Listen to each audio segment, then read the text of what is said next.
provide me with 1 more minute. No problem.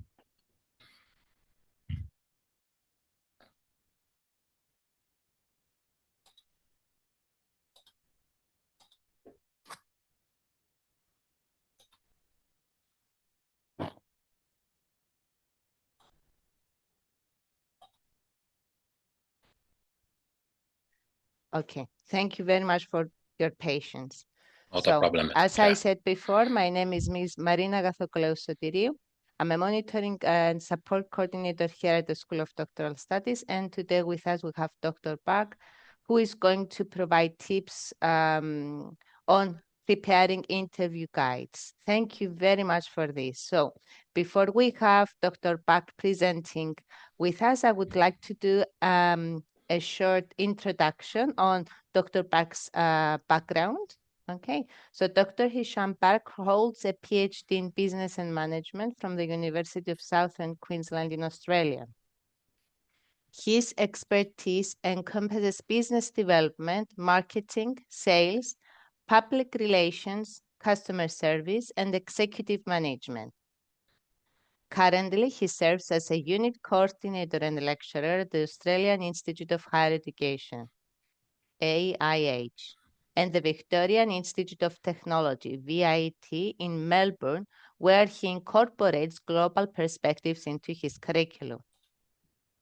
Dr. Bakr's academic career includes positions as a lecturer at the University of East London, UEL, in the UK, and as an academic instructor at Unicaf University in Cyprus, as well as at the University of Suffolk and Liverpool John Moores University in the UK. He has established a strong international presence in education. In addition to his academic contributions, Dr. Bakr has substantial industry experience. He previously held positions such as the Chief Executive Officer, CEO, of Arabian Explorers Destination Management in the Middle East and North Africa, and the General Manager at Transnil Travel and Business Development Director at Cosmopetra in the Middle East. He is fluent in English, French, and Arabic. Dr. Bakr effectively engages with diverse student populations. His dedication to student success is evident in the positive testimonials that highlights his supportive teaching style. Through his research, he addresses contemporary challenges focusing on university social responsibility, corporate social responsibility, and customer relationship management, particularly in relation to the experiences of international students. Once more, thank you very much, Dr. Bakr, for being with us and for providing this presentation to all our doctoral students. You may proceed. The floor is yours. Thank you so much, Ms. Marina, for your nice introduction about my presentation today. So aligning with my PhDs that I did in overseas international students in Australia about how we can face as international students some kind of liminality, marginalization, and mental health issues. I would like to align my PhD research, which I was proceeding in 4 years in Australia before and after the COVID. So aligning with this, I have gained lots of ethical considerations I would like to share with international students around the world. And it will be highly reflecting in my preparing interview guides for having an effective interview guide that will facilitate and enrich your research outcome dramatically.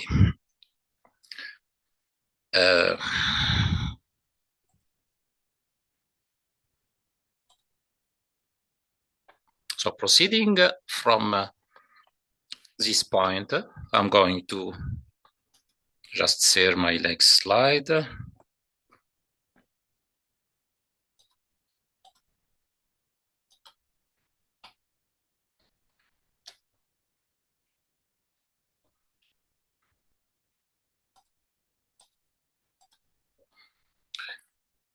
So defining the learning objectives today in today's seminar or webinar, we are going to go through how we can define the purpose of our interview scripts or guides, how we can formulate our questions, and how we can make the structure for a very insightful and fruitful guide, how we can ensure the alignment with the research objectives and aims, and how we can pre-test the guides finally or before finally, how we can use appropriate logistical tools or consideration to have a highly effective outcome of your research, and how we can link both the final review and ethical consideration, both aligned together to formulate, refine, review, and focus on aligning this. The first step, actually, we are going to clarify the research objectives. So the first step in your research outcome. So actually, I'm teaching 35 MBA students with the University of East London, and I have very insightful researchers from everywhere in the world. I'm very happy to supervise and align those candidates with a very insightful research. I'm even expecting that maybe 4 or 5 impressive research from the students I was marking and teaching deserve some kind of further publication and maybe co-authoring from my side. So this is how to define your research objectives. So clearly identify the topic of your research and clearly identify what you need exactly to search or to proceed for your research. So if I'm going to discuss about the CRM, for example, so clearly identify what is your currently aim for doing research on CRM. So you are going to specify what kind of objectives. Let's take an example from my side. If I would like to consider that many multinational organizations are considering the CRM as robots that are dealing by default without having a personal intervenience, which is minimizing the impact and influence for the CRM. So we need to link the CRM, how to use an appropriate usage for the CRM to assess mental health behavior and eye tracking methodology, sentiments analysis to maximize the benefits of a sales company or sales organization. So defining the purpose, defining the topic, and align what you need based on what? Based on literature review, based on some kind of gaps or shortage or lack of performance in the topic you are going to select. Furthermore, you are going to clarify the objectives, have a broad and overview about what kind of methodology for having deeper analysis you will be able to have a qualitative gathering for your data or quantitative data, what kind of financial capacity you might have, or what kind of financial capacity or funds you might have by your university, etc. It depends not to have a challenging research methodology, not to make you struggle during your data collection and data analysis.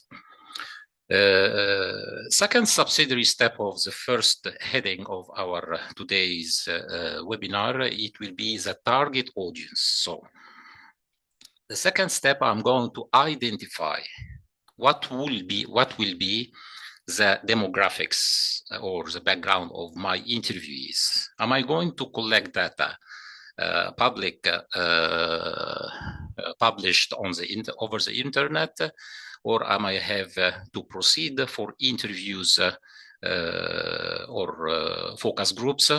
In such cases, I need to proceed for ethical consideration, etc. I'm going to talk later during today. And I'm going to tailor my guide, what kind of the age range, gender, selection, ethics background, culture, countries, etc. And then I will have the prospecting target audience clear in my research. Before proceeding to formulate the question, you need to have your target reasonable and you have a good rationale. So doesn't make any sense to have a very wider sample of your target audience, which make your data collection and analysis very complex and very challenging. So the most important selection of your target audience to be reasonable, to have a good, strong ground and rationale beyond your selection, how can you will formulate or analyze or going to deeper analysis for your audience without having any risk for your research successful achievement? So in such case, consider exactly your research as a project, and in project management, we should have a backup plan B, and sometimes in mega projects, we might have also a plan C for your research. What if the plan A fail for any reason? Or what if the plan A is a bit challenger, especially during the COVID? I have a plan A, I have paraphrase and reformulate my research to adapt the COVID-19 because I have a high risk not to achieve my research successfully because of lots of travel restrictions, etc. So it's an external environment factors that you cannot control in your research. You have to be very fully aware about this kind of threats. And then I have been proceeded to a plan B that I was ready and adapting to the current situation during the COVID, having formulating a clear education policy and strategy for everywhere in the world, including the Australian universities. And it was been recommending by my PhD examiner that my research is recommended to be implemented in all the Australian universities and other universities everywhere in the world. I'm actually implementing some kind of advanced techniques with Unicaf and the University of East London, as well as AIH and VIT in Australia, because I can find the big proportion, mostly everywhere in the world, is international students. Even people who are studying through any UK or Australian university online, they are from everywhere in the world, and this is a remote advantage for online learning, which I'm really proud to work with Unicaf, leading and pioneer in the online education and teaching since decades. Everyone is doing very well. I'm very happy to join their team and to keep on collaborating with leadership. The first one of formulating the question, we have different type of open-end questions. We have some kind of probing questions. We do have also something we call the leading questions. Leading question, it is most probably considered about the unethical consideration, and I will explain for you very soon how we can use the leading question in an ethical consideration to extract and harvest the information, especially when you are interviewing leaders in multinational organizations. So most probably the leadership in any biggest and multinational corporations that are not easy to reply to the specific questions of your research because they are truly and highly concerned about giving you the correct information and keeping some kind of high sense of confidentiality. That's why you have to be very expert in manipulating the way you are formulating your questions to start by an open-end questions firstly, which they can give you. I can give you an example. Can you describe your experience about did you enjoy your experiences? I might say yes or no, the first part of your research, and then you can say, can you describe your experience and how it influenced your perspective? So it's an open-end question. You can use it and integrate with some software for qualitative research called NVivo. NVivo is a very insightful and useful tool. I'm going to talk in more details in further slides. And it can make some kind of safe coding, keeping everyone's safety and mental health for the interviewees and integrity without harming anyone. And at the same time, we can code your information that you hide not to be published with your research, but you can revert back at any stage of your research and convert this to follow up in a future stage with the same interviewees to have participation in additional research you might have. So open-ended questions, it is mostly used with the persons who are really concerned. If you are questioning or interviewing someone who is really concerned and very cold to answer with just yes or no, so you have to paraphrase your questions to have an open-end questions to stimulate the interviewee to talk. And I'm going to explain a very critical and crucial understanding terminology between what is the difference between stimulating and simulating. Usually we are going to use simulating.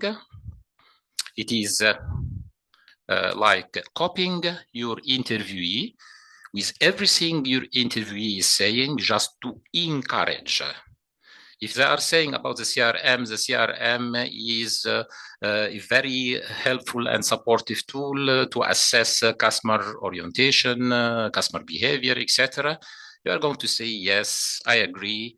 It's totally, yeah, I totally agree. So you are giving importance to your interviewee and you are giving such an enormous simulation to your interviewees that will encourage the person to talk more and more, and you are extracting any information that it might be hidden without it proceeding to this kind of simulating to do what? To do stimulating the answer from your interviewee.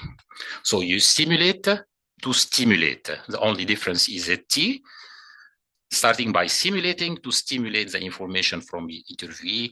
And the second stage of the open-end question to have a very impressive research to proceed for a probing questions. What do you mean by probing questions actually?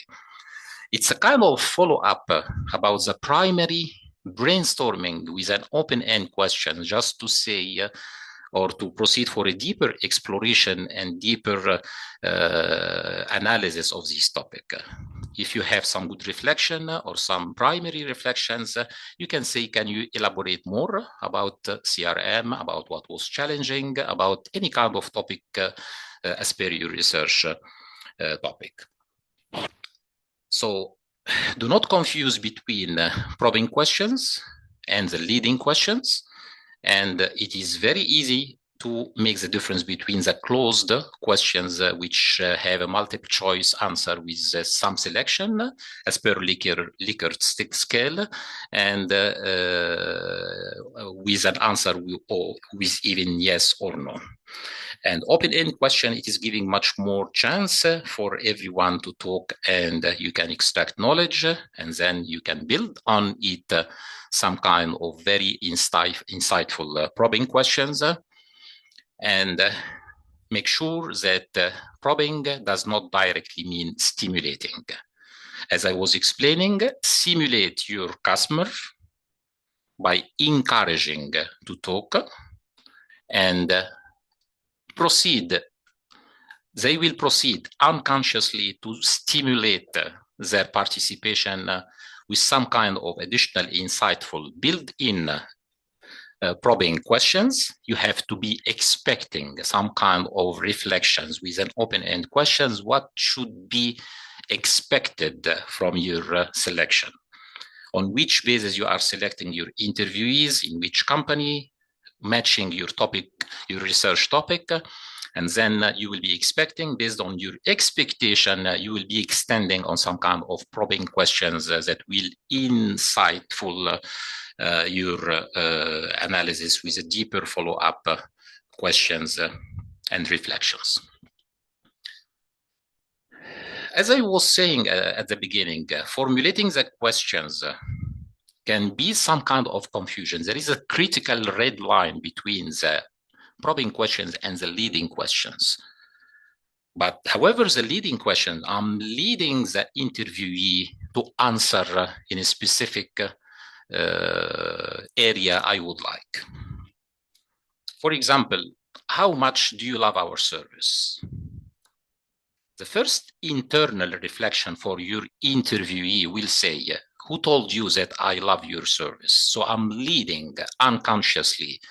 Sometimes if it is not done in a very tricky, professional and expert way, your interview may consider your leading question is a bit silly, because who told you? You are not giving me the chance to brainstorm with my own restriction about your service, if it's good or bad. So you are considering that I'm liking or I'm loving your service, which is not ethical consider.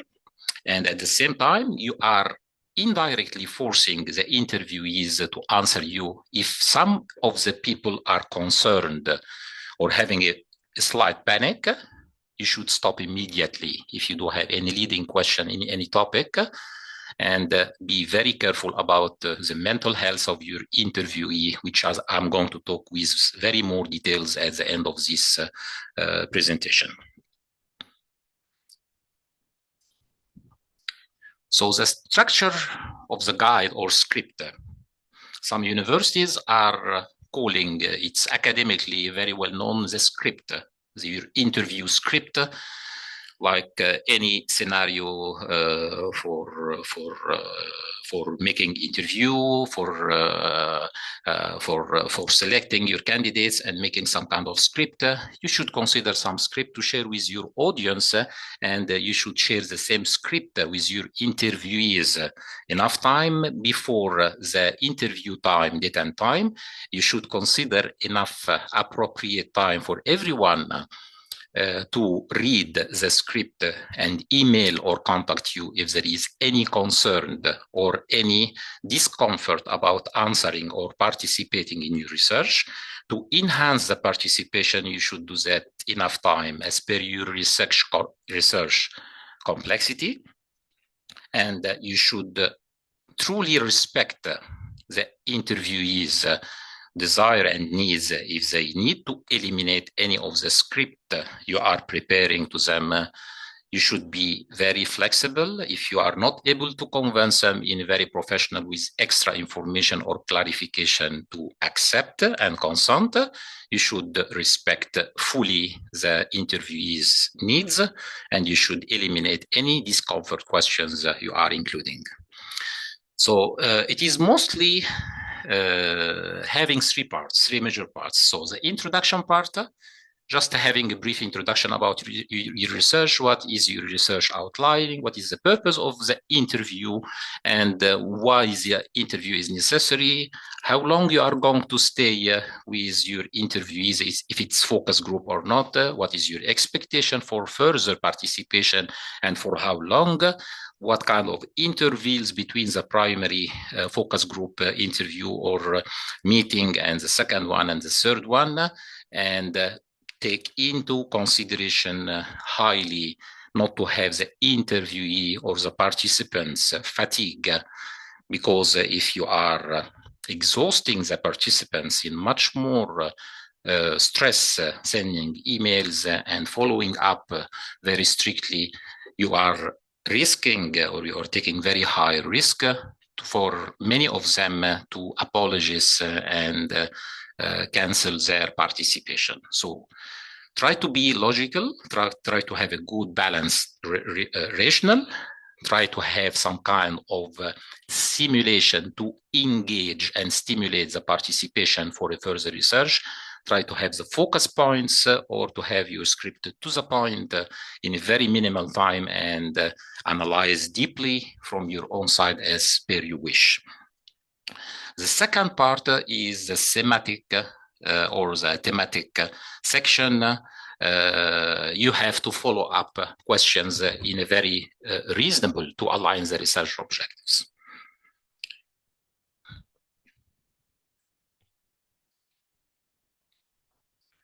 Let's take the CRM. If I would like to analyze the CRM in any multinational organization, or especially the travel agency around the world. So lots of international and multinational travel organizations around the world that are truly and purely focused on benefits. They are making billions of dollars. However, the real sense of corporate social responsibility is not truly oriented, or is not ethically addressed. So I did a primary submission to the Journal of Travel Research about some kind of alliances, expected alliances between the biggest multinational organization in the travel sector and aviation, and how we can maximize the benefits through some kind of green implementation of the corporate social responsibility and how we can address that. So in my thematic section, I was organizing, for example, the primary set of questions.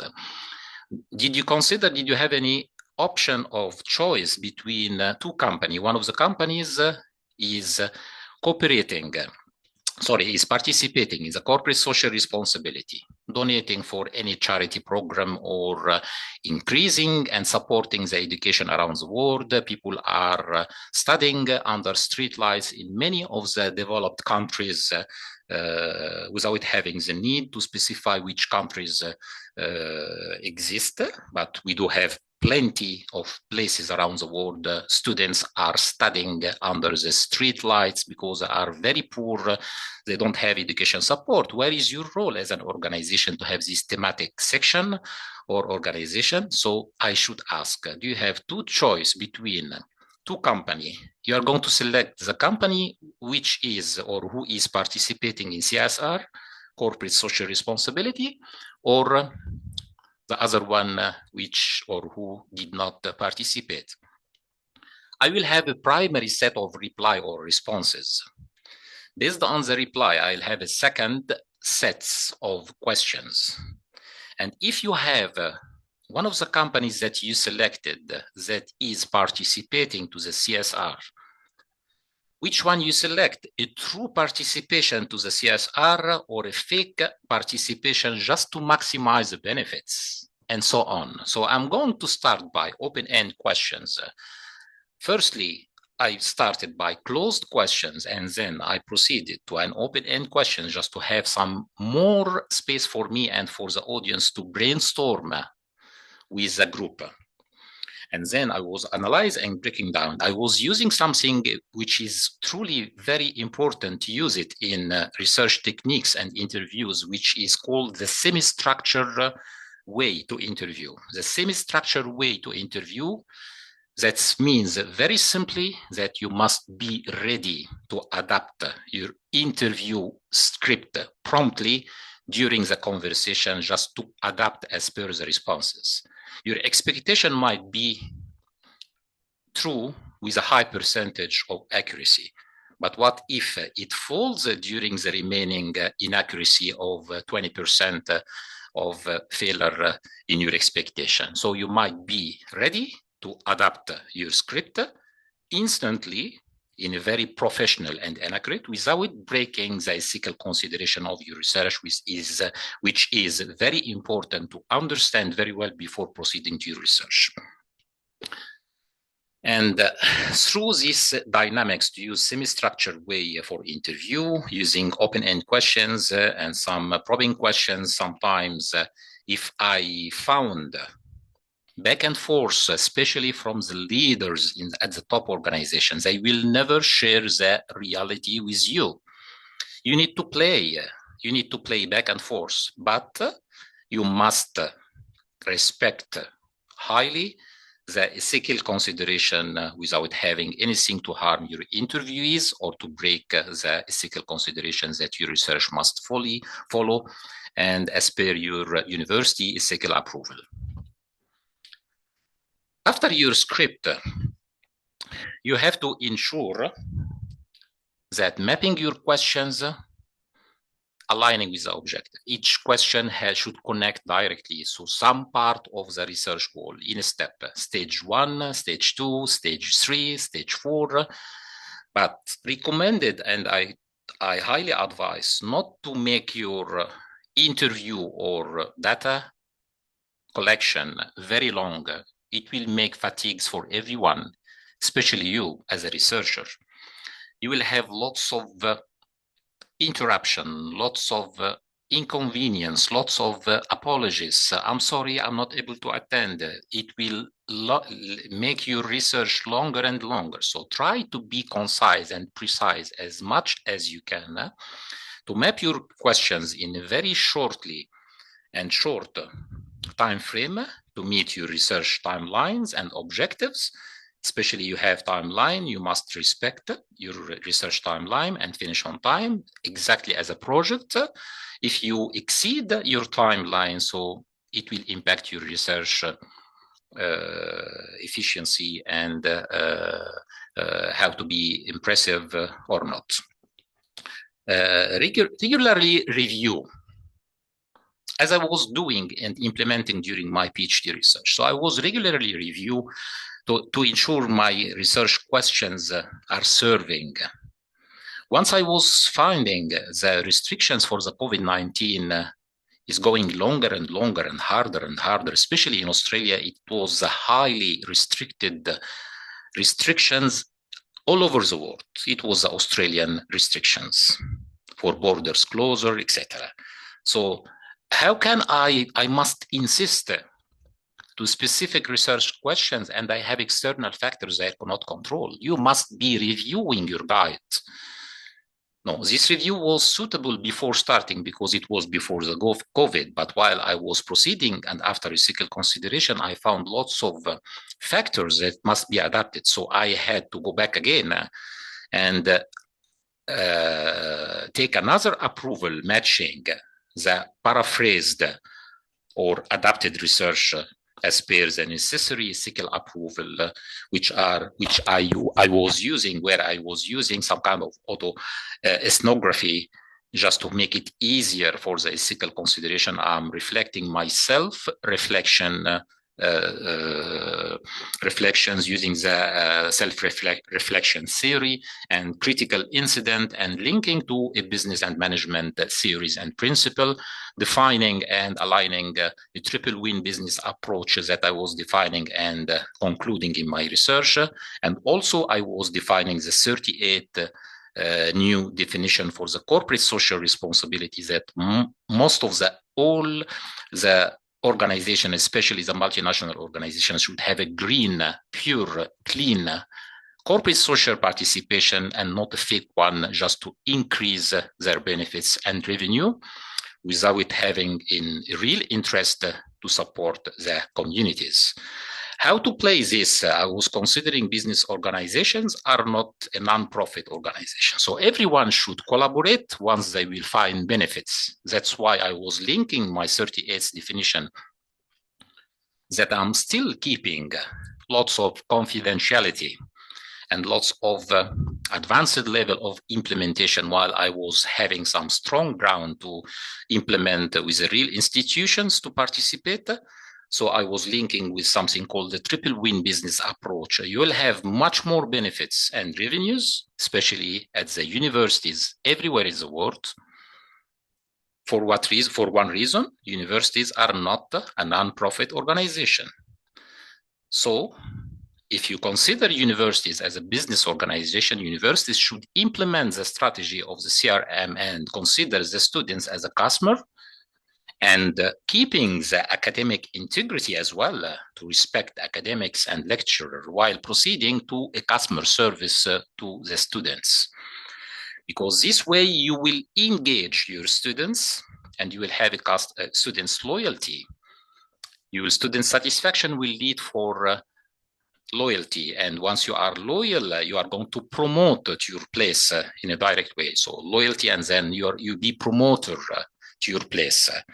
And you will be, after the promoting, you will be engaging, you will be influencer and approaching and leading much more business to the place because you are happy with the service. So how I was aligning the corporate social responsibility with the CRM, this is the key points that I was aligning with my research objectives, that you should be innovative in your research to let your research be impressive among others and complement and continue after previous callers to have something very impressive to share with the humanity. So flexibility to adapting, as I was explaining, it should be very highly considered because you will never expect, especially once you have disaster, you have flood, you have earthquake, you have lots of countries around the world, they will have electricity cut off for weeks and months sometimes. People I was teaching, so they don't have electricity, they don't have internet. They are stuck, not being able to submit their submission. So you should consider this and integrating some kind of teaching technology called the code switching. Especially once you are dealing with people with multilingual or background, you must consider the needs for mental health orientation, especially if you understand this, you are going to address this very carefully and very professionally into your interview, to respect the people culture and backgrounds, to respect the customers or the people's needs, and to understand very well how to address a common and core value or place to discuss all kinds of needs and objectives for your research, while respecting everyone, while encouraging everyone regardless gender, religion, or any background or culture, or difference of languages or languages barrier. You have to adapt this very carefully, respect everyone as per your ethical consideration. What kind of ontology, epistemology, and axiology? This is a tricky and very complex part of any research, actually, but I'm going to simplify. I was very happy with many of the students, actually, from the University of East London that shared with me. One of the students said to me, "You are making the complex uncomplex." So I was very happy, and it was my first time to hear this expression, which I was truly happy. It's very simple. Ontology is a reality. Epistemology is the knowledge, and axiology is the value or ethical consideration. So once you break down the ontology, I'm going to take the ontology of the CRM, customer relationship management. The customer relationship management, the reality that was existing, that it is system or any kind of management framework to analyze your customers' needs, your customer orientation, customer behavior, etc., and address specific phenomena or questions. The epistemology, that you should have the knowledge existing, that should have the knowledge that is existing, that everyone is working by default. As I was saying to you, CRM is a robot for unlimited organization, especially the biggest one. We are not dealing with IT. We are not, dealing with AI. It is a big part of AI, yes, but we are dealing with a system, even it is the super advanced CRM system and software around the world. Sometimes you need to adapt internally through some kind of integration directors or manager, because you need to align. If you purchase a software in the travel industry, how many travel agency or tour operator do you have in your country? How many travel agency do you have around the world? How many external factors, like the taxes obligation in each country and the taxes fluctuation and the currency fluctuation and lots of economic and financial issues that happen that you cannot control easily. So your CRM should be and must be adapted as per your internal objectives and aims. That's why if you deal with a software that you paid a lot of money, you will not have the very insightful usage of your CRM. However, if you integrate some AI integration, which I was doing actually in some part of my research. So I'm planning to have an advanced level of integration of AI into the CRM to have a real-time updates about the sentiments analysis, about the eye tracking methodology, and how we can integrate both of them, how we respect the ethical consideration and the human rights that is broken in most of the organization, and how we can align this with a true confident way to maximize the benefits and at the same time support our people. We do have something called dynamic power.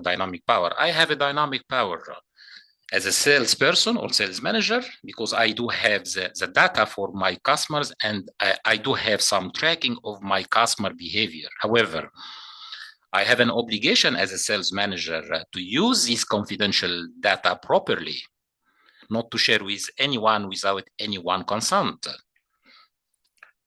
Unlimited and mega organization are broken these rules and sharing the confidential data for maximizing their benefits, which is not good, which is not reflecting customer satisfaction and customer loyalty. And they are thinking they are broadening their sales ground. However, they are dropping down their sustainability line while having inappropriate epistemology about how to use this knowledge in a very true way. But however, I can use some kind of integration to have some sentiments analysis and some kind of integration about the confidential data like date of birth and sending some emails and message to people. Happy birthday to you today. We hope to make your day special. So it is reflecting some kind of stimulating the same previous customer I have in a different way to have this customer back again and increase the customer's loyalty and perception about the way I'm using the epistemology in my business management or in my research. Axiology, actually, it is the ethical implication, ethical consideration you should call. What are the value or what are how to gain trust for people? You should have a value that you are going to reach by your research quality. So if I'm going to integrate those or these three dimensions, your interview guide can remain very relevant and you can enhance and reach in the data collection. If you proceed specifically to the pre-testing the guide, we must have pilot interviews. So how do you mean by pilot test or pilot interviews? So in my research, for example, once I was structuring my script, I was sharing with three supervisors I have in the primary stage of my research. So I was sharing with them. So I was sending a pilot interview script, a real one on monkey surveys. And I was sharing the replies and responses about that just to give me a real and true and professional reflection and feedback if my questions are truly clear or it has to be paraphrased.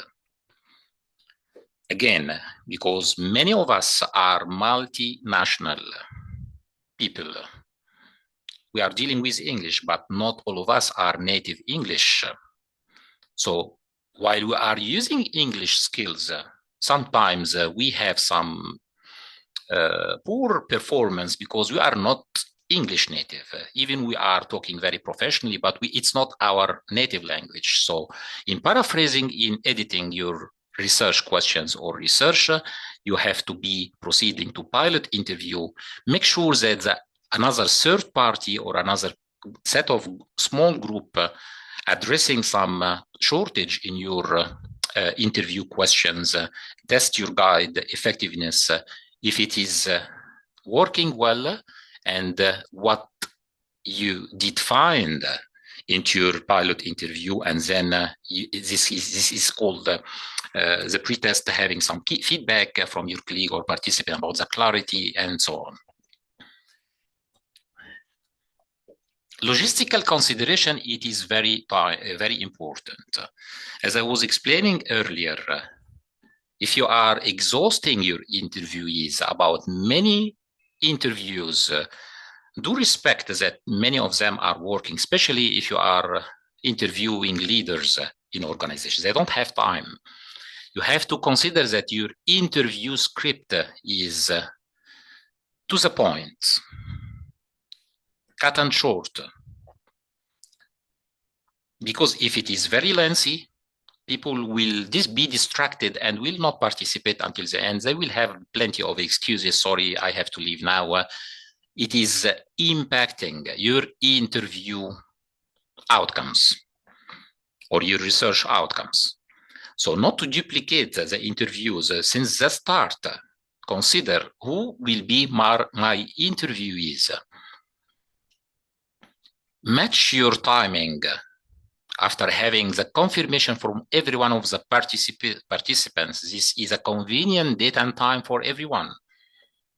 Have some kind of vote. Sometimes it is very helpful to send some kind of vote or pull some campaign to have some alternatives for your interviewees and try in a very professional, smooth way to convince everyone without pushing or stressing any of them to accept the convenient time for the majority. But try and consider also the risk. What is the expectation from the correspondence you will have? How many people will not attend? Like my webinar, for example, I was expecting such a number. Some people just 5 minutes before drop me an email and say, sorry, doctor, I'm not going to participate. So it is expected. It is normal because you are all human. We have personal needs. We have consideration. We have some unusual circumstances that might happen anytime. So you should consider this. Do not be upset or stressed if this happens, because this is life, and you should consider some kind of resilience and flexibility while having the logistic consideration and which should be the best convenient.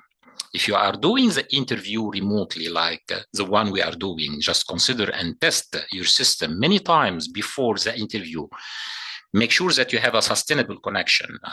Make sure that you will have a backup plan. What if my internet connection or my electricity power has any disconnection? Have at least 2-3 alternative options and tools. What if this happens? I'm backupping. Like now, for example, I have 2 laptops. I have 2 backup. I have 2 screens. And I have an alternative and backup plan. What if anything happened I was not expecting? I should consider just to make your webinar successful and to the point. This is exactly the logistical consideration you might consider before proceeding to the review, final review. The final review of your research, you need to read the full research and the full guide scripts. To ensure the clarity, you proceeded already for the pre-test. You have some feedback from your colleagues, from your supervisors, from your academics, from your university, and support team, etc. So you must align all these research objectives to align. And even I was doing the same before proceeding to this presentation. So I was collaborating with the Dean of Research Doctoral Studies, and she was, Dr. Olga was generously shared some valuable information that I'm going to share with you during my next slides. It was expecting to brainstorm and discuss it during my question and answer, but however, while I was sharing some kind of primary script about what I'm going to discuss and so on, so I have a very useful and insightful feedback from the Dean of the Research Study School, and I'm going to share with everyone just to enhance the research objectives skills. And adaptation as well, it has to be very, very highly considered. The power dynamics, as I was explaining, it is the most commonly consideration of your power. You have some data that you are going to use for your sales campaign, for example, but you must use this power. You need to control, you know, the purchasing history from any of your clients.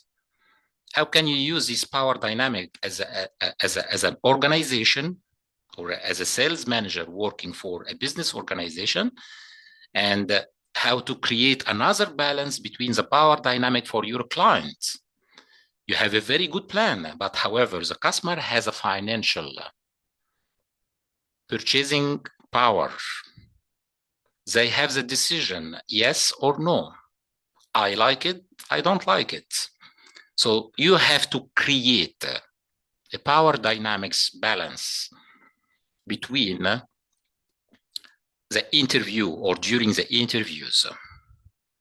I'm explaining in business organization how it works in a professional manner, but however, the power dynamics, the way which power is distributed and expressed between the interviewers and the interviewees. If I'm going to interview some people working in the travel sector or the aviation sector, so I have to make some balance. It didn't make any sense that I'm going to say we need to create a charity organization, because every one of these sectors, we know by research and by experience and by professional practical experience that nearly all of them are purely looking for benefits and money, profits. Very few are corporate social oriented. Among those very few, people are doing corporate social consideration in unethical or non-ethical way just to maximize their revenue. However, the real participation to the corporate social responsibility do not exist. Again, how to create this power dynamic, you need to create a balance. I was creating this power dynamics balance in my research by saying, if you need to have this opportunity, excellent opportunity to increase your benefits, you are going to follow my rules. However, you are going to participate in a real green and sincere participation and support your communities in education, in health, in housing, providing affordable houses for people who are affected or influenced from earthquake. It's not an easy way, however, it's a necessity for you. If you need more money, you have to pay some of this money to your communities in a real way to enhance the level of higher education around the world. A good person who is really educated will have a good health culture, who will participate in a real gross domestic product for any countries. And these gross domestic products by good healthy people working with good health will increase a good level of sustaining or maintaining a good level and decreasing or decreasing the level of poverty in any place. So it's the power dynamics you should use. It is different. I can say this is a power dynamics in one example. You should adapt the power dynamics as per your research, how you can distribute this power between the interviewer, who will be you, yourself, and the interview or the participants. Among these dynamics, you can conclude control for the interaction, influence also for some kind of social context, different personality as cultural diversity, especially for people who are speaking more than one language. You should be much more professional in understanding this, because you can understand more than one culture background, and especially also for people who are traveling and living abroad or overseas rather than their own original country. They do have much more power dynamic and communication style, because they can understand as per the culture. They know how to address the code switching techniques in the interview, especially as a smart and professional lecturer and teachers who have an understanding about something called the code switching. They can switch between different languages while it is conflicting with the communication skills. Let's say I'm going to explain the code switching in a very brief explanation, just to understand. If you are talking more than one language, for example, French and English, so you do have French people, native people, and you understand you are also native French or native English, so you are switching between some kind of groups of participants. by interpreting at the same explanation or interruption, you are talking to them in the main language of the participation. In the communication theory, it is not truly appreciated to do that. But if you are using this in the teaching, because while you are using in the communication, people start thinking, you are talking about me, you are talking about something bad about me. They don't understand you. Even if you are converting your message in a different language to them, they will not trust you easily, especially if there is lots of power dynamics as per the culture background, race, etc. They will start, so you will lose control of the communication room or skills if you are doing that. But however, if you understand, just to drop maybe one or two words in some people, so I can see you didn't understand my point, so you can explain just one or two word in the native language, because I understand it's a bit difficult for someone to understand what you are sharing with them. So we are doing this in teaching techniques just to give some times for people who has a specific background or culture or language, just to have some kind of resilience and flexibility to form groups as per their comfort zone, so they can be able to connect and communicate all together with the native language they have. So it is increasing and enhancing the level of teaching, level of sharing the knowledge between everyone, especially in the multinational culture. So you can build trust and rapport with respecting everyone. Make a balance between the power dynamic. Do not be selfish in your questions. Do not have many leading questions, because you are leading people, you are stopping people to brainstorm freely without having a real zone or comfort zone to brainstorm as per they wish. This will impact your research quality, because you led people to answer you in this zone. But however, if you give an open-end question and then another complement deeply questions that you might have and share with them just to enhance the conversation, it will be much more insightful to build the trust and build a rapport, which is a French terminology. Rapport means a link or creation a link. This is even sales techniques we are using, how to create rapport with the customer. So you should simulate and then stimulate and then be respectful, be transparent, be credible and open with the customer. People will gain trust on you and will try to collaborate, and then you will be having a customer satisfaction, loyalty, and you will have plenty of promoters that will promote for your business free of charge. Informed consent is the most important part. So at the beginning of the introduction, I was sharing at the primary slides, you should have ethical consideration at the introduction section. So you will introduce your research, you will explain your research aims, objectives, clear information about your study, and explaining some kind of potential risk. What if you find at any stage of your research is this kind of risk? Every research has different risk that should be discussed with your supervisor. If you are doing doctoral PhD study, you should contact your supervisor to let you know what are the potential risks.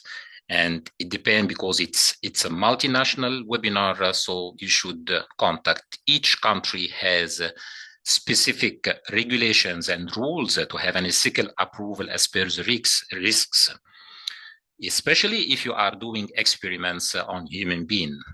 So you should avoid using children, mental health people, and every country has a law and regulations that you should comply to. And every university has ethical consideration and ethical approval with the ethical number before proceeding to any data collection. You must have an ethical approval number to start your research. And in our case, only written consent is accepted by Unicaf. So you should have a clear documentation of the participants' agreement before the interview begins. And you should have an approval, and then you will start doing your interviews. After the interviews, you're going to start data collection. You're going to specify which kind of convenient methodology I'm going to use, qualitative methodology. The most appropriate tool is SPSS IBM tool that you can extract numerical data and convert to graphics very easily, or you can use NVivo software, which is very convenient and very easy, very deep analyzing your data, especially through the open-end questions. They are extracting the frequency and repeatance of some kind of terminology like quality, highly considered, impressive, etc. So you should have some keywords that are all equal to one indication for you as a researcher.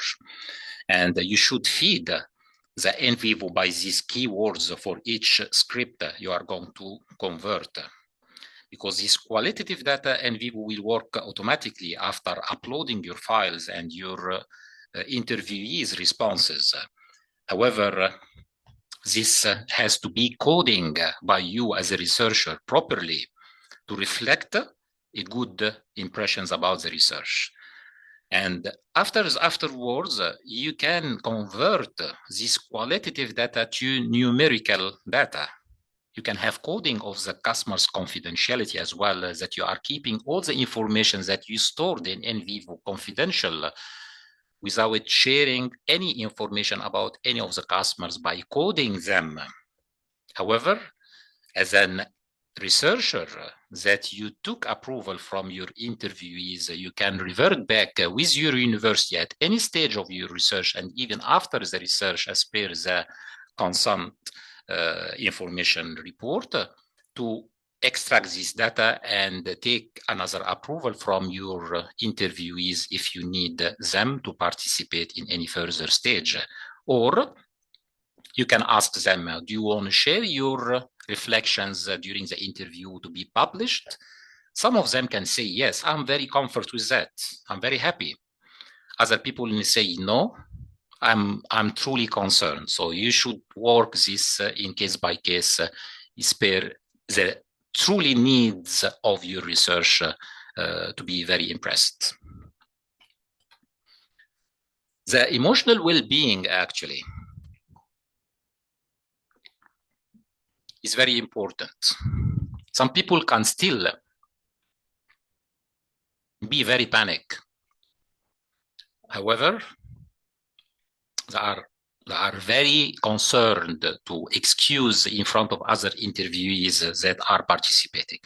So you should read the emotional well-being of the participants. If you find any of them in any situation that you feel it is a discomfort situation, you should ask the participant, are you okay?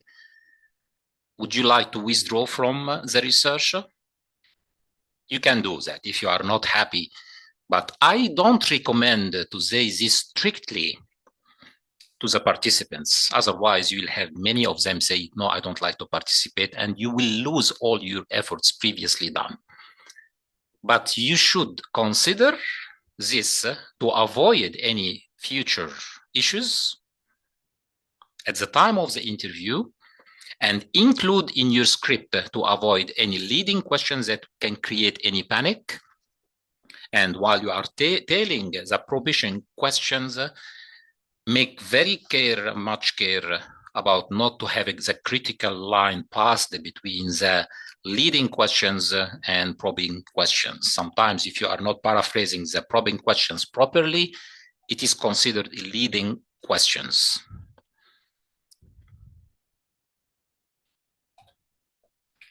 So to avoid any one of the participants say, no, I'm sorry, I don't like to answer, I'm going to go. And then the most important, all the confidentiality. As I was saying, NVivo can maintain this confidentiality while having clearly and securely storing, sharing, and making anonymous the data to maintain their privacy. So coding will help the confidentiality. They are excluding any personal identifier to support this term, which is very, most of the people who are participating, they can easily search about this and they know very well the softwares if they accept to participate. But you need also to share with them. So do not worry about your confidentiality because we are using some software called NVivo and they can go, they can search, they can know how can NVivo is working. So, and reflecting your transparency in a practical way will gain you the credibility of your research. If you say something, you promise, do it. Do not change. Do not say, yes, we are keeping confidentiality. However, you are using this information in a non-ethical way just to gain access and finish your research early, because you will have potential harms for people and also a legal commitment and consideration against you and your university if you don't respect. Any kind of questions that may cause discomfort, please do avoid or minimize. Again, some research you must play back and forth. You must use some kind of driving the interview. Avoiding any place that will harm you and the interviewees, and at the same time, you must be very careful in leading the questions script using some kind of advanced semi-structured way that avoid completely any distress or discomfort, because you need to extract and stimulate the knowledge and information from your interviewee, and this is the main reason you are meeting with them to have some responses. If it is sensitive topics, try to handle them very carefully and smoothly. Be very careful about the different diversity and different culture, because the same message could be misunderstanding by someone who is not with the same culture or background as you. So you have to be mostly neutral in your questions that will not be understood by any of the participants' norms or culture in a different way or misunderstanding by any of them. To have the clear usage of your language, if you proceed for the pre-test, I was telling you with your supervisors, with some of your colleagues or friends of some of the communities or posts, if you have some ethical consideration, you will avoid completely any questions that are not clear. If you do the pre-test and find many of the participants say, I don't understand really what you mean by your questions, you must have a meeting with your supervisors and paraphrase your questions again, to be very clear and precise and to the point. It is not a matter just to have a question matching and aligning to the research objectives. Why you are putting these questions there? Because it is matching and aligning one of the objectives and aims you need to reach by the end of your research. Do not be generic. Do not talk about something generic. Be very specific.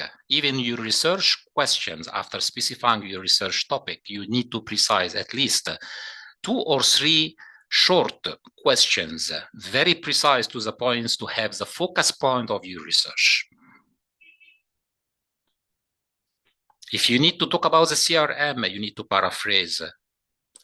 I was paraphrasing 2 or 3 questions for my CRM plus CSR focus point, and I was focusing on the quality, I was focusing on liminality, marginalization, mental health, because I'm extracting some emotional behavior from my students that I considered as a customers, and they are considered as a stakeholder for universities.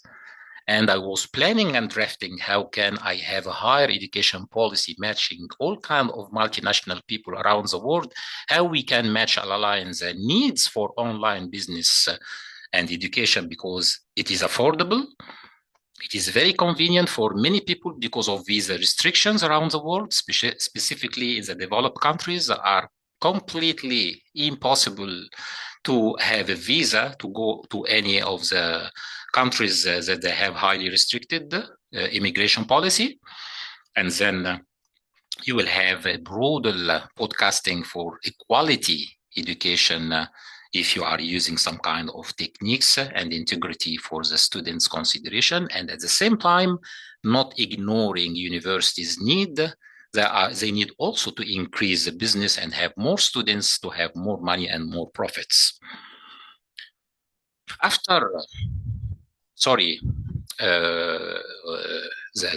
During the interviews, you have to be very attentive listening, and you have reflecting. Do not fall in one of the major problem about thinking about the next questions you are going to paraphrase, because if you are highly concentrated about what you are going to do or to ask about finishing, you will miss the active listening. But however, train yourself about having both of them in parallel, active listening and preparing for the probing questions effectively, because as I told you in the same structured way, while you are active listening to an open-end questions and managing the flow of the conversation and making notes at the same time, because you need to make notes during the interviews, in addition to the recordings that you are going to listen very carefully after finishing and recording the script. And you might share also the script and recording, the potential outcome and the recording with the participants in a convenient stage. And at the same time, you need to prepare what kind of appropriate probing questions I need to ask while I'm active listening to have a very deep analysis about this important information I have listened. Be neutral, but however, if you have to use some leading questions, you can use it. Be very careful, to be very professional, very skilled to use it to avoid any ethical problem, and to avoid any withdrawal from your participants during the interview. So by reaching this, so I'm truly happy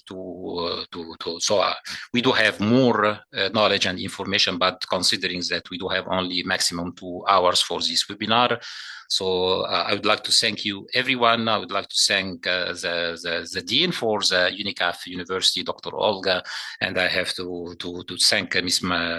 Marina about supporting me during this webinar. I have to thank every one of the participants, everyone who considered 2 hours from their time, and many of you has been working, so thank you so much, and please feel free to share your question. Thank you very much for this detailed presentation, for explaining so clearly, Dr. Bakr. Thank you. Thank you. Honestly, we really appreciate this attempt on your behalf. We do have some questions. Let me start with the first one. Thank you. During final review of research, if I discover that the discussion with participants is leading to a new topic, can I change it? What is the research supervisor going to react? No, I didn't got your point, Marina. Can you say again, please?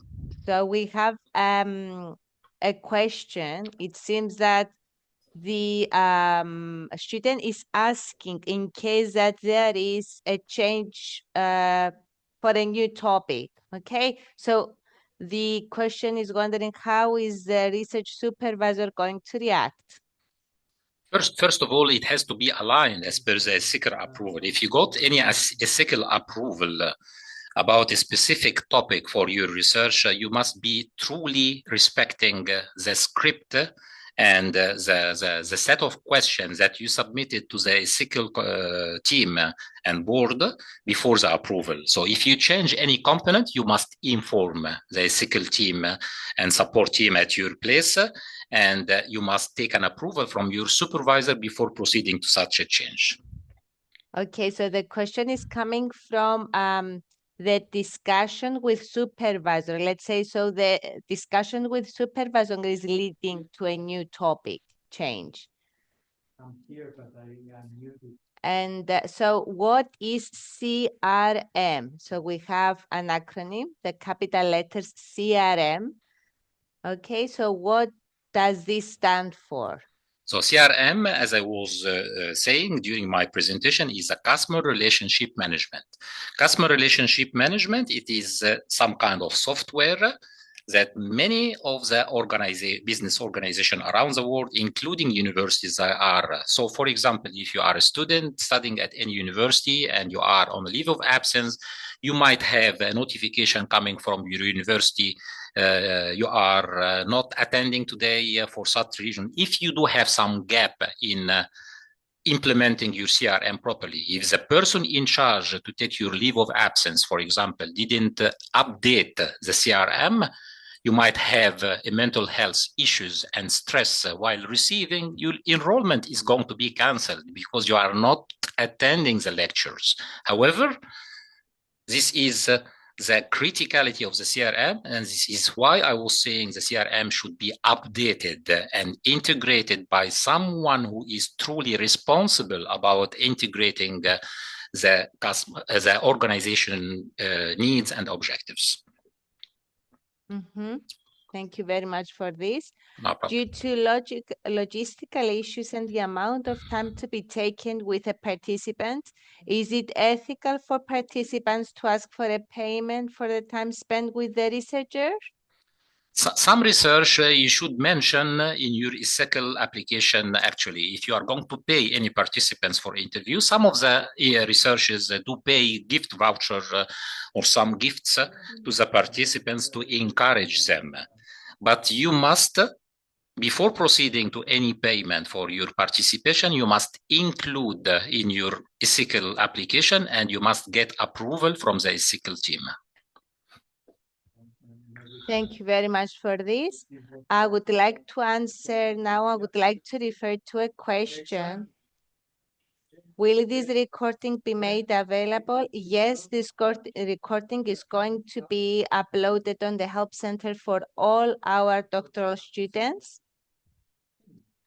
Okay, so in the meantime, please proceed with dropping your questions into the Q&A. We have Dr. Bakr with us. He's available to respond to all your questions. And thank you very much for this, Dr. Bakr. Thank you so are much. Really helping our students. Thank you so much. What software can be used to help in qualitative data analysis? NVivo. Mm-hmm. NVivo is very convenient, very easy, and you can have even a free version by using any of your personal email. You can have a free version. You can have, if you do have some financial support from your university or funds to approve for your research, you can use some part of that to have a genuine version of NVivo, to use it to have a very clear outcome of your research. Okay, thank you very much for this. Also, could you please share your presentation, the slide that says about power dynamic? So we have a question. Explain again on power dynamic and how can you do it? Power dynamic, yeah, no problem. Mm-hmm. Thank you.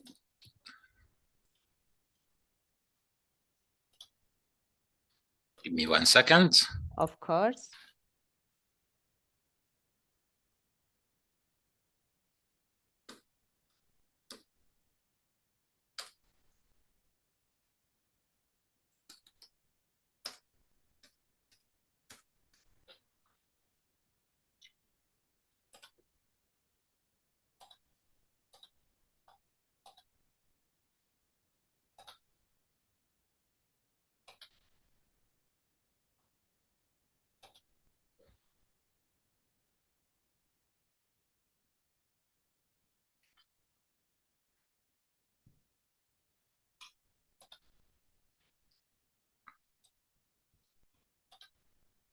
Can you see now?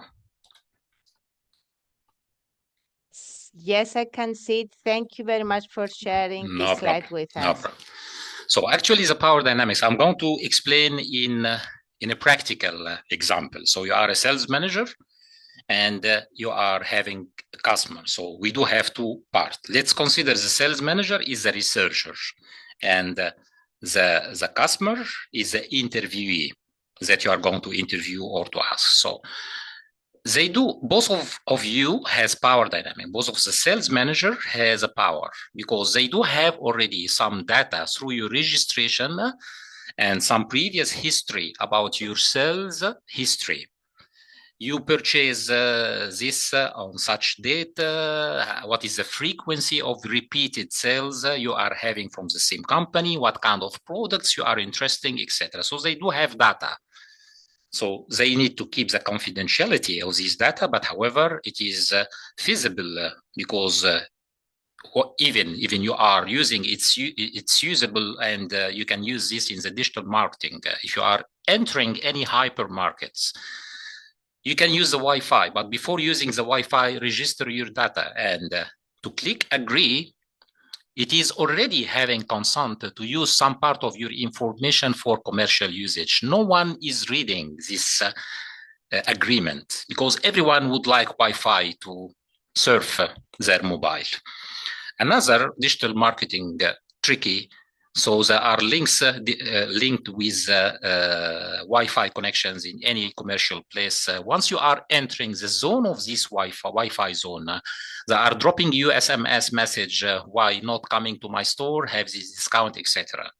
Because it is all AI now, it is all integrating, it is all mostly using some advanced techniques of sentiments analysis and even eye tracking methodology while you are surfing any website, etc.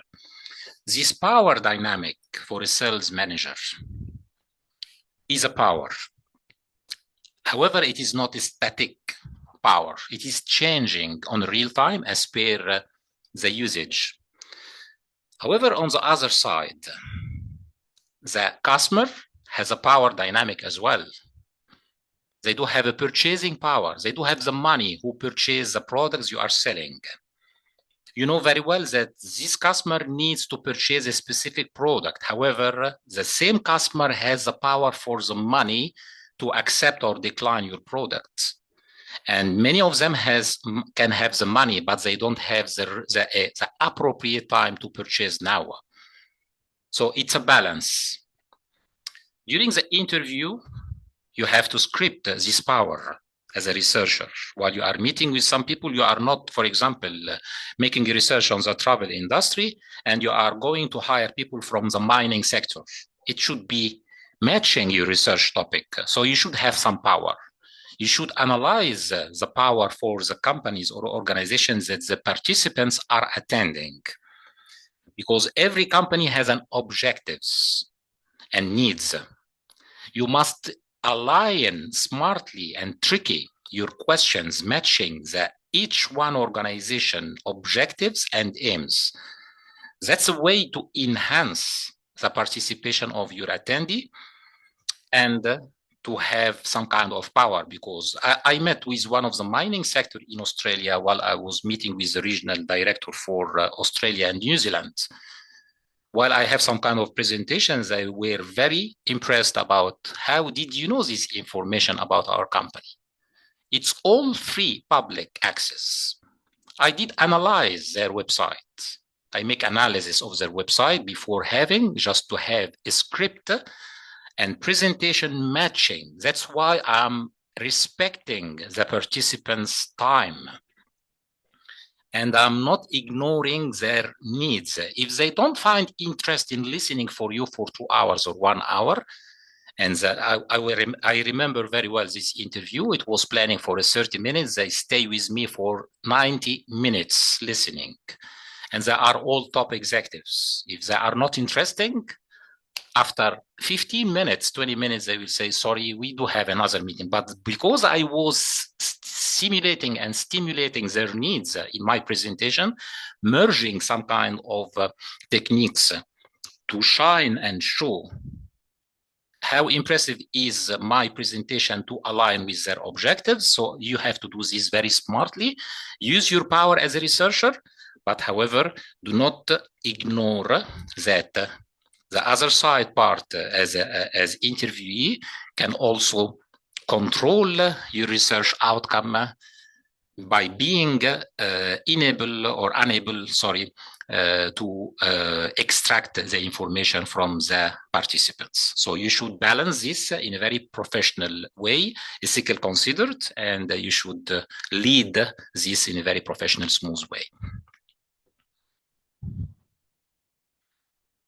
Thank you very much for this explanation, Dr. Bakr. What is a recommended sample size for pre-testing the guide? Lots of universities has internal survey tools.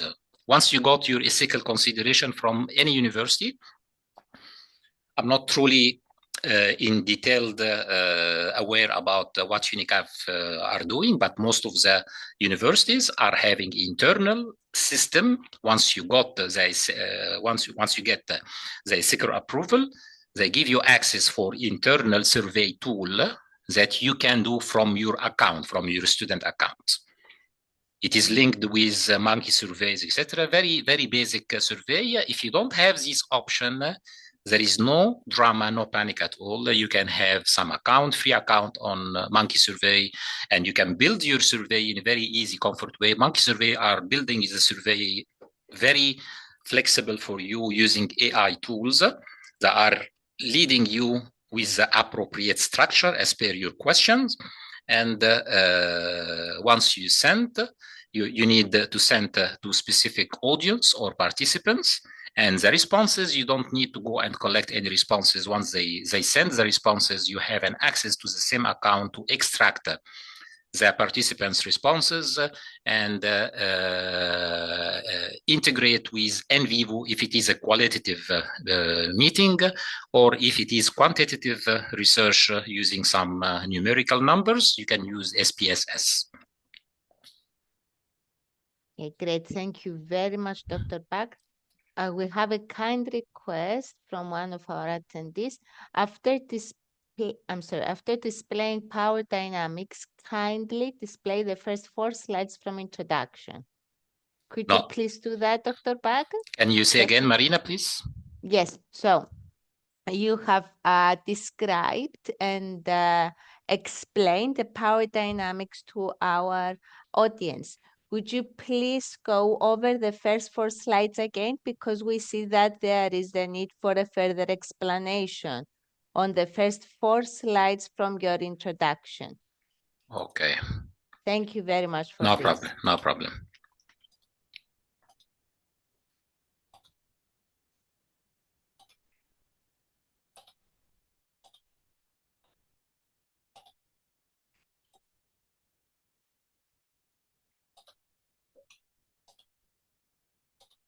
Is that the one?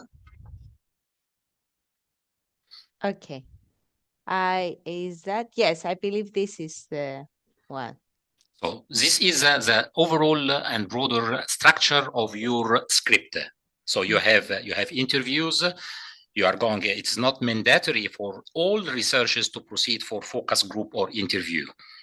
So some of the researchers need only to have a secondary source of data access. Especially, I have 35 MBA students on my MBA program with University of East London. So they are all using a secondary source of data through the free access public data. They don't have yet any process for ethical approval, and it should be in the next stage of study in their doctoral study or the PhD to proceed for having a primary source of data while doing interviews or making an adaptation about existing data. While you are structuring, making the structure of your guide or script, you have to do introduction. Again, as per your research topic, you are going to have a small paragraph or 2 paragraphs maximum about what is your research doing or aim to do.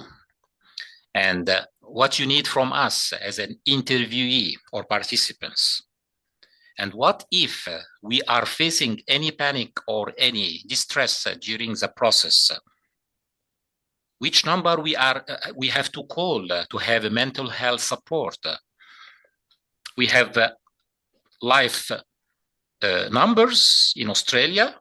If we do any of the participants have any distress or panic, they should stop immediately the interview and they can call them for mental health. Maybe one of the questions has been stimulating some emotional harm among any of the participants. So they should stop immediately and provide any necessary mental health support.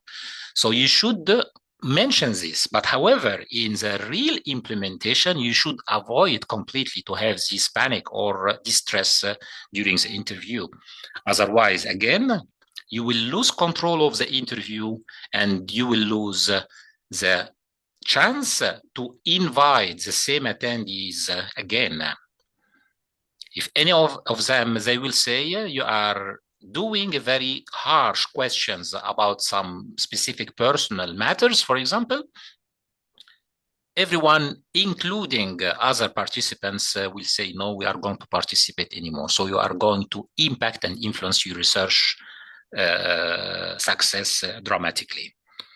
The thematic section means I'm going to talk about the customer relationship management or the corporate social responsibility. So I need to select what is the subject I'm going to discuss, to break down my questions and align them with my objectives. As I was explaining about the CRM, you should select what kind of broader questions, firstly, with yes or no. Secondly, with an open-end questions to discuss the same thematic section or subjects or topics you are going to have, including in some specific questions you are paraphrasing and framing, and then proceed to probing questions, which is much more deeper, extracting information from your participants, and then making some closure of your interview. You have to thank every one of your participants. You have to invite or assess the readiness of your participants. If we are going to proceed for a further additional interview, are you ready to participate? Yes, no. So by this yes or no, you are going to have a primary consent from this same interview to use them later. But however, you must also have the same introduction section in the following meeting or interview, and providing consent after the introduction section. Are you happy to participate? They must click on yes, because yes, it's a documentation of your research that the people or the participants agreed to participate. Hope it is clear now. It is very clear. Thank you for this explanation. No problem. Is the research valid even if the total number of sampled respondents did not participate? For example, a researcher samples 385 and then less than that. I need you, Marina, sorry, to repeat the question or to paraphrase again. So let's say that the sample is 385 and less than that managed to respond. So is the research valid? That is a question. 3,000? 385. 385, it's not big, it's not, but I recommend no more than 50 participants. Yeah, to have some kind of very high credibility, because even the process for addressing a bigger sample, it will need much more complexity in an integration tool while analyzing your data. So to avoid using the integration tools and complex tool to analyze the bigger sample of data, I highly recommend it to make your research accomplished in the specific timeline to use a smaller, reasonable sample. Mm-hmm. Yeah. Yes. Thank you for this. Can a student request from the school to change the mode of collection in the midst of data collection? For example, if at the initial stage, the student deployed the questionnaire face-to-face, but realized that it is difficult to reach all participants and wants to deploy it online. It is the same because it is also face-to-face, but digitally, remotely, but instead of physically. So it is the same. I don't think it is any kind, but just let your participants feel comfort and approving. Some of the people, for example, if you are sharing some Google Drive for confidentiality, say, no, I'm not going to have to use Google for some confidentiality reasons. So you should even, if you change physically to remotely or digitally, you should advise enough time before the virtual meeting your participants about the relevant tool and if they are all happy to use it. Mm-hmm. Okay. If a participant disapproves of recording, what should I do? That's a very good question, actually, because in practical you must record, but so in such case it is a kind of trying to manipulate, because recording is very important, but it is a part of the consent. If they don't like to be recording, so they have to apologize about participating, because it is a documentation of the research, and it must be documented just in case any further issue happens. So I do have the consent, I do have the further approval, and I do have the documentation. For example, I have been misunderstanding any of the part of the attendance, participation, and conversation. So the recording will prove that if it is done intentionally or unintentionally. So there is no choice for that, unfortunately. That it is a very good observation. Thank you very much for this good presentation. My question is to inquire where a student gets a letter for data collection. Is it from the host country or University of Study? Any universities has an ethical support team. So the ethical approval is going from the university. So if you are studying with Unicaf is giving you the ethical approval. But however, if you are implementing your research in different country, it depends also on the university. Some of the universities will even give you the research because they will ask you about the criticality and the breakdown of where you are going to implement this research and did you take approval and so on. If it is implemented abroad, it must be mentioned in your recycle application and which country to have the appropriate relevant approval and recycle number. Thank you for this, Dr. Bakr. Thank you. Thank you.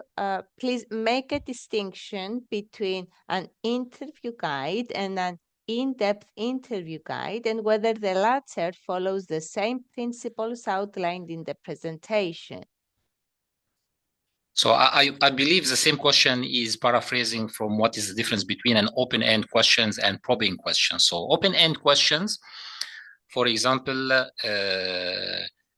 what are your thoughts about the CRM or customer relationship management? So everyone is going to brainstorm what they know about the CRM. And consider that you would like to talk specifically in deep analysis or to extract deep information about customer behavior. Mm-hmm. So you should have an additional questions like, what are your recommendations to have a positive, insightful customer behavior? So it is a deep analysis of some of the part of the primary open-end questions. The first one, I'm very happy because it's an open-end. It's a very wide space to brainstorm and to extract lots of valuable data. However, I need to focus on one of the points. Let's consider customer behavior is the focus point of my research as a part of the CRM. So I have to build in probing questions again to dig and have a deep analysis of the same answer I primarily received. Okay, thank you for this, Doctor. So is it possible for Dr. Bakr guide an MBA student on the process of choosing the best research methodology to use? What factors should one consider? Okay, this is quite general question. No, I'm already doing with 35 different MBA students with the University of East London, and I already proceeded with more than 75-80% of the integration of the topic, and paraphrasing even the topic for their research, because there is some academic restrictions to have a good topic, not to exceed 11, 13 words maximum, not to have a very lengthy 3 lines topic or subheadings, and 2 or more questions about the research, plus which is the best methodology and how we can be innovative. The best methodology is very easy to detect, but your research must be impressive. So you have to use an innovative technique to be out of the box. Otherwise, you will not add anything for the previous scholars that already search the same topic as you. So for sure, you can share my email and they can drop me an email on my LinkedIn profile or contact me on my QR code I shared during the presentation. And I'll be very happy to share with any of them. Thank you for this great assistance, I have to say, Doctor. No problem. We do have a few more questions and then we may finish. Yeah. In case of culture and power dynamics based on the transfer of power, if I face problems to do that, am I allowed to include that in the limitations of research? No, I need you to paraphrase again. I'm sorry. Maybe it's not clear, so I will try to say it as simple as possible. Yes, please. In case of culture in power dynamics based on the transfer of power, if I face problems during the process, am I allowed to include that in the limitations of research? What does that mean? But if they face culture problem to include in the research, so the question is not. It's not clear to answer. So, but I can extend on my explanation about cultural diversity. They should have. If any of the attendees or interviewees feel discomfort, you have to stop continuing interview with them. So it's not legal to keep on or harming the mental health for any of the participants. But the point is, the critical line is how to handle this without impacting your interview flow, because you have other participants as well. But however, you can manage in a convenient way, or can you have a break, or can you have some water, or can you just wait for me for a few minutes and I'm going to talk with you, and you can talk one-to-one with any of the peoples who has any problem to avoid escalating the issues in your research, because the main purpose of the interview is to have a collaboration with all the participants, and the only way to have this collaboration and transparency is to be ethical behavior, ethically behaved, or have an ethical behavior in your conversation, and to avoid any disrespect due to any culture diversity or language or race or color or whatever. And then you need to work on avoiding such an issues instead of waiting that the issue will happen. And because the issue will happen, it depends on the culture understanding and needs and emotional behavior. It can make a critical issue during your research. Great. Thank you very much, Doctor. In determining the sample size, Yamain's formula, if I am pronouncing correctly, please correct me, Doctor, if I'm saying this wrong. Yamain's is Y-A-M-A-N-E-S. Yamain's formula is mostly used So is it still applicable considering your presentation? No, In regards, no, yes. I'm not truly aware about the details for this, but I'm implementing in case by case. In my research methodology, I mostly prefer to simplify the terminology, the methodology, the methods, because more complexity, more length in your timelines, but the most importantly, to focus on innovation factor in your research, the best effective and efficient way to reach the same outcome by a short way and simple way.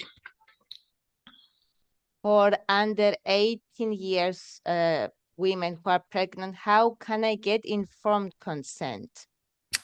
I believe they can't, as per my knowledge, they can't have consent, and they must include in any ethical application, and there are much more specific, specialized people to address this answer, because it is very broad, it is very wide ethical consideration in many research. It depends if you have some experiments or scientists labs on any human or animals.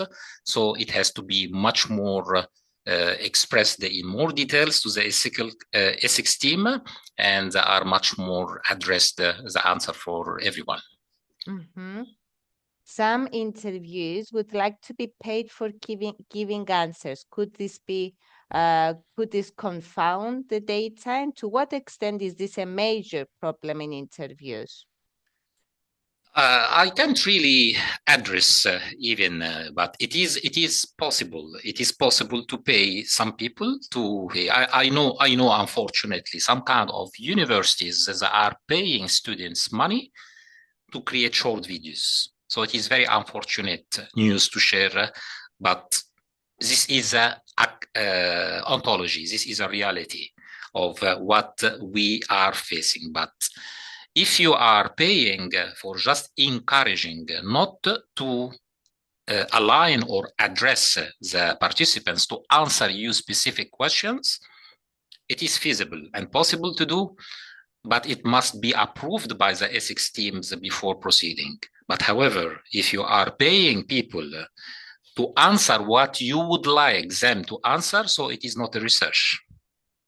Mm-hmm. It is a corruption, and it is a clear bias, and it is not an impressive research at all. And you should avoid, you as a researcher, even people, if they ask you to be paid to participate, you should avoid and look for other people who are willing to participate without getting any money. Thank you for the clarification, Dr. Bakr. And we have the final question. Hello, in the literature review part in research, is it better to write it as a list of paragraphs or combine it into one single paragraph? Actually, the literature review, it's the most important part of any research, especially the PhD research. So it should be considered maybe a complete chapter in your PhD research, not even a report. So a complete chapter for maybe 30, 40 pages to consider, because you are putting headings, subheadings, and sometimes you need to put heading 3. You should analyze in details the previous scholars' work and what you detected and how you identified the gaps into your research, and what kind of outcome or added value or potential academic and professional contribution to the theory and to the practice by having your research done or accomplished. You should break down in headings, subheadings, and heading 3 sometimes. You should include as much as possible figures and tables, and you should have a list of appendix and a list of tables, list of images clearly cited by the appropriate referencing styles that you must having as per your university.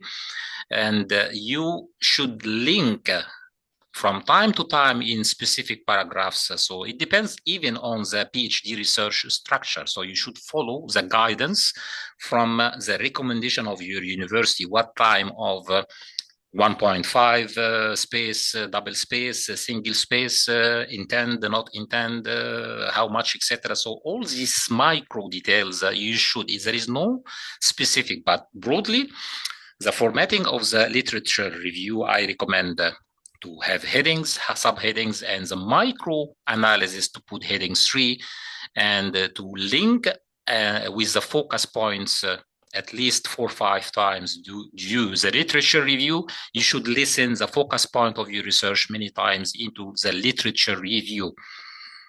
Do not have, I'm going to focus on as just a description, and you are talking about anything else except your focus point.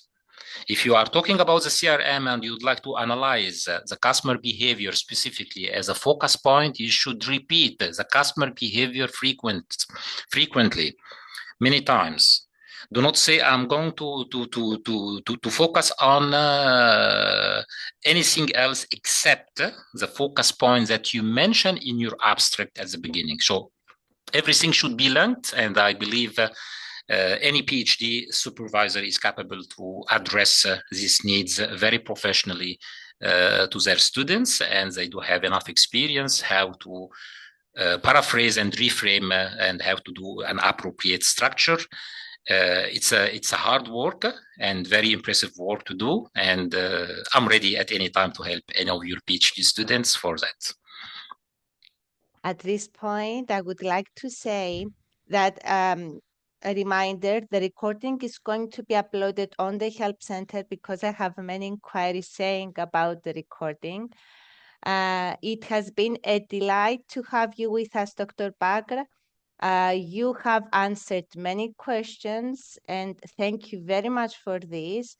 And I give you the floor for the concluding remarks. Thank you. Thank you so much. Thank you so much. So I'm very happy. So I don't have anything to conclude. I'm very happy. So it's not. It's maybe my first presentation with Unicaf.